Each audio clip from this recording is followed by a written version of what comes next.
তারাবি যখন দাঁড়ায় দেখবেন তেলাওয়াতটা চলতেছে, আপনি লাগলে একটু বসে শুনে এরপরে যখন উনি রুকুতে যাবে তখন লাগলে আপনি রুকুতে যাবেন, কিন্তু ওই সময় আবার কথা বলেন না।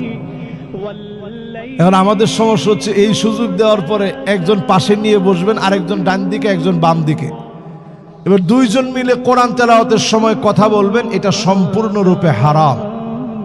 অনেকে মোবাইলে আস্তে আস্তে স্ক্রল দেখে যে ক্রিকেটের কি খবর, বিশ্বের কি খবর, উনি তারাবি বাদ দিয়ে এটা দেখেন, সম্পূর্ণরূপে হারাম।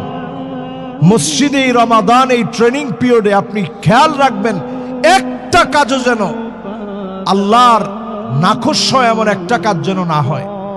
আইয়ামাম মা'দুদাত, সময়গুলো একেবারে আল্লাহর কাছে গণনা করা, অল্প কয়েকদিনের ভিতরে চলে যাবে। হঠাৎ করে আমাদের সামনে ঈদ চলে আসবে।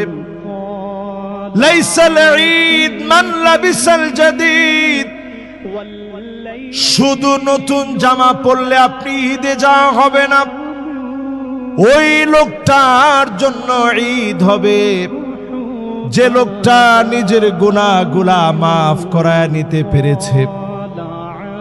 এজন্য রমাদানকে কাজে লাগান, কোরআন তেলাওয়াত করেন, কোরআন তেলাওয়াত শুনেন, মনোযোগ সহকারে কোরআন তেলাওয়াত শুনেন, আল্লাহর কাছে কোরআন পড়ে পড়ে দোয়া করেন, যিনি অবশ্যই আমাকে আপনাকে কবুল করে নেবেন তিনি কে?